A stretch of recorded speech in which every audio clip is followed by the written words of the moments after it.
میرے پاکستانیوں، آج میں ایک آپ کے سامنے یہ ہنگامی جو میڈیا ٹاک کرنے لگا ہوں، یہ ایک ایسی خوفناک اور دردناک اور تکلیف دہ چیز ہے کہ میں سمجھا یہ انتظار نہیں کر سکتی کل کے لیے۔ میرے ساتھ جاوید علی بیٹھے ہوئے ہیں، ایک طرف عثمان ڈار جو ہمارے سیال کوٹ کے پریزیڈنٹ ہیں۔ میں ذرا اب آپ کو صرف بتانا چاہتا ہوں کہ یہاں ہو کیا رہا ہے اس ملک میں۔ میں اپنی قوم کو آگاہ کرنا چاہتا ہوں کہ پاکستان کو کس طرح ایک بنانا ریپبلک بنا دیا گیا ہے۔ نہ یہاں کوئی قانون کی فکر ہے طاقتور کو، نہ ان کو فکر ہے اپنے آئین کی۔ ہمارا جو آئین ہے اس کا آرٹیکل 14 وہ واضح طور پہ کہتا ہے کہ ہر انسان کی عزت کی حفاظت کی جائے گی، ہر انسان کی ڈگنیٹی کو پروٹیکٹ کیا جائے گا۔ یہ ہمارا آئین ہمیں حق دیتا ہے۔ لیکن جو یہ جاوید علی سے ہوا، یہ میں اس کے منہ سے آپ کو سننا چاہیے کہ اس انسان سے ہوا کیا، اور میں اس کے بعد آپ کو بتاؤں گا یہ جب ختم کر دیں گے کہ یہ جاوید علی تو ایک آدمی ہے جو سامنے آ گیا ہے۔ یہاں اتنے لوگوں کو انہوں نے جب سے ہماری گورنمنٹ گئی ہے اس طرح کے بیان دلوانے کی کوشش کی کہ یا ہمارے MPs MNAs جو تکڑے وزیر ہیں ان کے خلاف دو، یا ان کے اوپر ویڈیو فلم بنا دو، یا بلیک میل کرنے کے لیے ان کی کوئی آڈیو ٹیپس کر دو، یا ان کے اوپر کوئی کرپشن کے کیسز بنا دو بلیک میل کرنے کے لیے۔ صرف ایک ان کا مقصد ہے کہ کسی طرح تحریک انصاف اور عمران خان کو کمزور کر کے ان چوروں کو پھر سے الیکشن جتا دیا جائے۔ اب میں جاوید علی کی انٹروڈکشن کروا دوں۔ ان کو عثمان ڈار نے جو کلاس 4 ہوتی ہے، جو کلاس 4 کی نوکری ہوتی ہے، وہ نوکری دلوائی سیال کوٹ میں۔ یہ خود بتائیں گے کہ ان کی نوکری ایک چوکیدار تھے، چوکیدار کی نوکری تھی۔ ان کو اٹھایا گیا، پولیس نے اٹھایا، اور اس کے بعد نامعلوم افراد نے اٹھایا، اور اب ان سے پوچھے، ان کی زبانی پوچھے کہ ان سے کیا گیا۔ پھر میں واپس آتا ہوں آپ کے پاس۔ بولو جاوید۔ السلام علیکم جی، میرا نام جاوید علی ہے، میں چوکیدار کی نوکری کرتا ہوں ایجوکیشن ڈپارٹمنٹ میں۔ تو مجھے ادھر بلایا جاتا ہے کال کر کے کہ آپ آئیں ادھر اور آپ سیلری اپلائی کریں اور آپ کو جو ہے نا آپ کی سیلری ملے۔ میں ادھر گیا ہوں اور مجھے ادھر صبح 11 بجے سے لے کے تقریباً 3-3:30 بجے تک بٹھایا جاتا ہے۔ آپ بیٹھو، کرتے ہیں تقریباً ادھر 4 بجے کے قریب 7-8 پولیس والے آتے ہیں۔ وہ ادھر سے مجھے پہلے ہاتھ کڑی لگاتے ہیں، بعد میں میرے آنکھوں پہ اوپر شرٹ باندھتے ہیں اور اوپر چولا ڈال لیتے ہیں کہ جیسے میں کوئی دہشت گرد ہوں، ٹھیک ہے۔ ادھر سے مجھے پرائیویٹ گاڑی میں اٹھاتے ہیں اور لے جاتے ہیں نامعلوم جگہ پہ۔ ادھر جا کے میرے اوپر مارک چڑھا ہوتا ہے، آنکھیں باندھی ہوتی ہیں، تقریباً 7-8 بندے ہوتے ہیں وہ جو مجھے جاتے فرش پہ لٹا دیتے اور مارنا شروع کر دیتے ہیں کہ تم نے عثمان ڈار نے تم سے کتنے پیسے لیے نوکری دلوانے کے لیے۔ میں کہتا نہیں دیے، پھر بھی مجھے دوسری دفعہ کبھی الٹا لٹکا دیتے ہیں کہ مانو تم نے عثمان ڈار کو پیسے دیے ہیں، کانٹریکٹر سے لے کے پیسے دیے ہیں۔ جب نہیں مانتا تب بھی مجھے کبھی سیدھا لٹکا دیتے ہیں، کبھی الٹا لٹکا دیتے ہیں۔ اور بعد میں جب میرے مثلاً کہ کبھی اینٹ ادھر سے اینٹ اٹھاتے ہیں، اسے دھاگے سے میرے نازک حصوں میں باندھ دیتے ہیں کہ مانو تم کانٹریکٹ سے پیسے لے کے عثمان ڈار کو دیتے ہو۔ کپڑے اتارتے ہیں، بتاؤ۔ بعد میں مجھے ننگا کرتے ہیں، کپڑے اتار کے ادھر فرش پہ بٹھا دیتے ہیں کہ مانو تم نے عثمان ڈار کو پیسے دیے ہیں۔ جب نہیں مانتا تو پھر ادھر سے کہتے ہیں کہ ایک ڈالا بھیجو، اس کی بیوی کو اٹھاؤ، اس کے بچے کو اٹھاؤ اور ادھر اس کو لا کر اس کو برہنہ کرو، اس کی ویڈیو بناؤ، فیس بک پہ ڈالو اور بلیک میل کرو۔ تب ادھر سے جا کے جب میری فیملی آئی تب میں ادھر سے ٹوٹا، ان کے آگے رویا کہ اب آپ بتائیں کہ میں نے کیا کرنا ہے۔ اس نے کہا کہ آپ 164 کے بیان دیں اور یہ کمنٹ میرے کہہ رہے ہیں کہ آپ نے یہ پیسے ٹھیکیداروں سے لے کے عثمان ڈار کو دی۔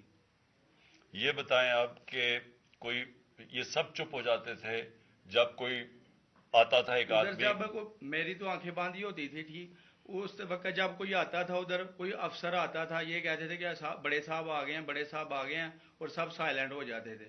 جب وہ آتا تھا سب سائلنٹ تھا، اب ٹھیک ہے لگے رہو، کرتے جاؤ، لگے رہو، یہ بات. میں اب آپ کے سامنے یہ جو جاوید علی نے بات رکھی، یہ ہر طرح ہم کنفرم کر سکتے ہیں. قرآن کے اوپر ہاتھ رکھنے کے لیے میرے سامنے تیار تھے.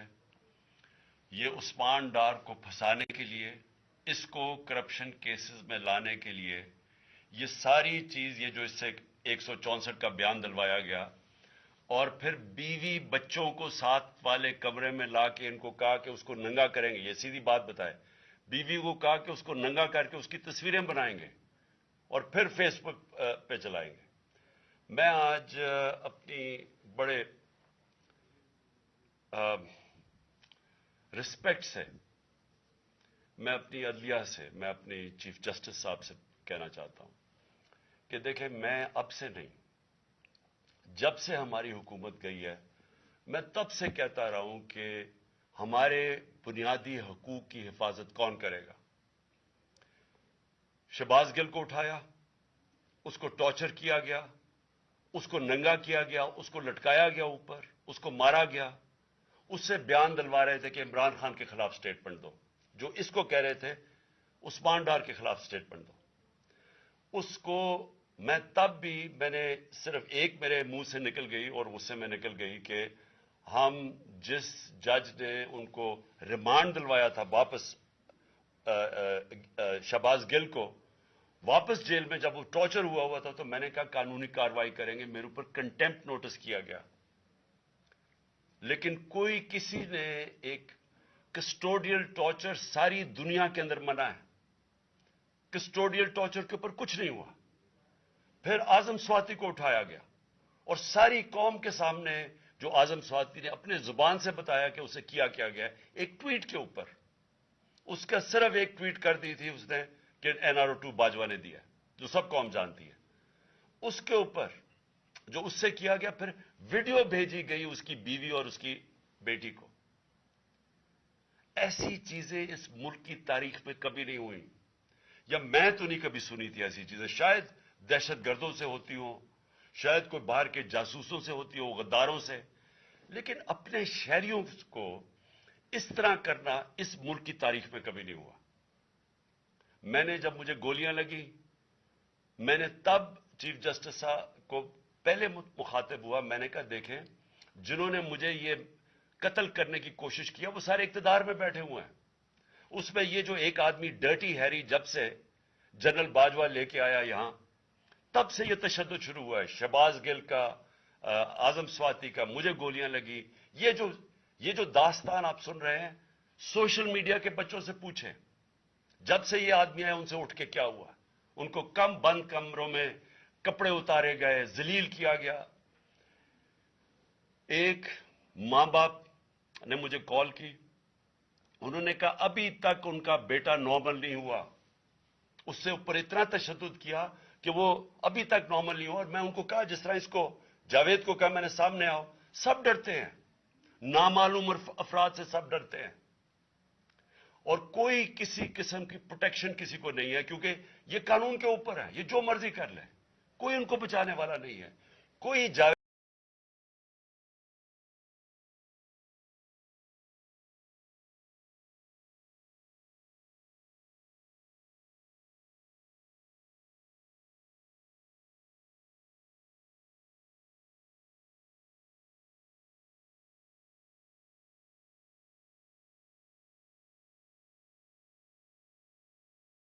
ججز کی جو ہر قسم کی بلیک میل کرتا ہے، انٹیریئر منسٹر ٹیپ چلا رہا ہے کسی کی، یہ بالکل غیر قانونی چیز ہے. وہ جج کی ٹیپ چلا رہا ہے، وہ اس کی مریم وہ ٹیپ چلا رہی ہے کسی ارشد ملک جج کی، کبھی ثاقب نثار کی ٹیپ چل رہی ہے.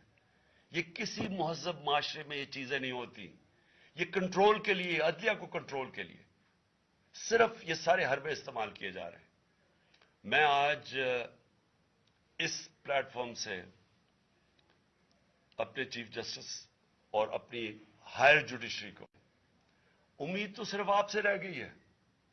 اس وقت جو جس طرح کا ظلم کیا جا رہا ہے، یہ نامعلوم افراد جو کر رہے ہیں اس ملک کے ساتھ، اور خاص طور پہ جو ڈرٹی ہیری ہے، میری ساری انہوں نے یہ کیسے ہو سکتا ہے کہ میری جو ساری جے آئی ٹی کی رپورٹ تھی جو انہوں نے فورینسک ایویڈنس جمع کی ہوئی تھی وہ ساری ختم کر دی ہے.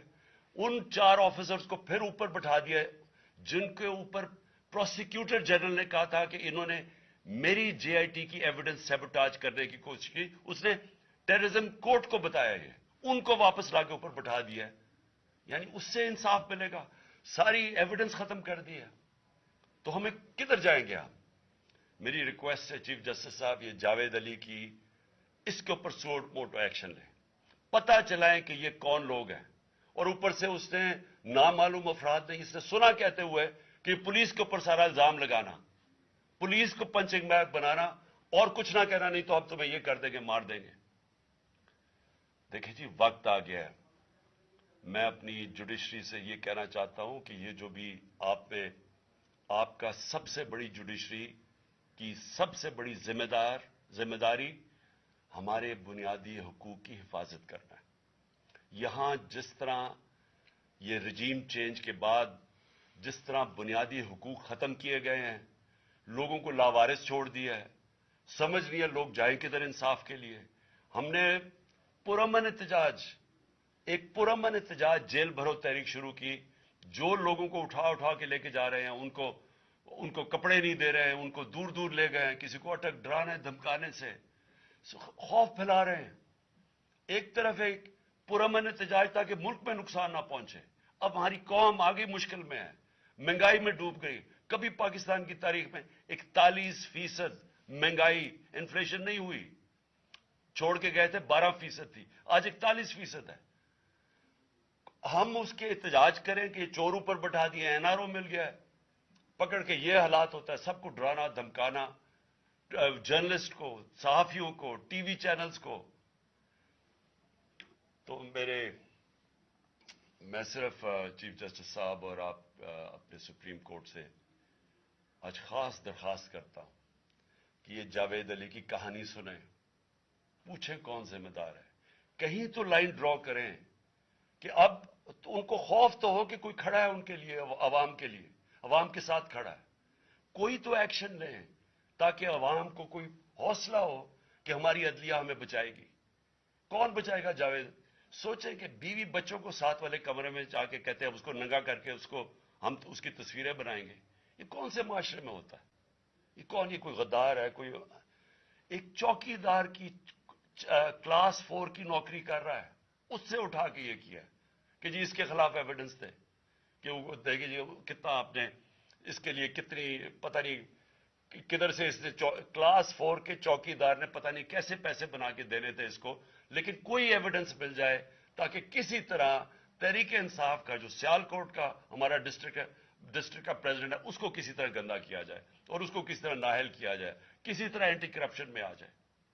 اور یہ ہے پنجاب کی جو انہوں نے کیئر ٹیکر گورنمنٹ, یہ جو ایک بددیانت دار ایک میں اس کا نام مجھے سمجھ نہیں آتا کہ ایسا گھٹیا چیف الیکشن کمیشن اس ملک کی تاریخ میں نہیں آیا کہ شرم نہیں آئی کہ نیوٹرل کیئر ٹیکر یہ حرکتیں کرتا ہے. یہ نیوٹرل کیئر ٹیکر کے نیچے ہو رہا ہے.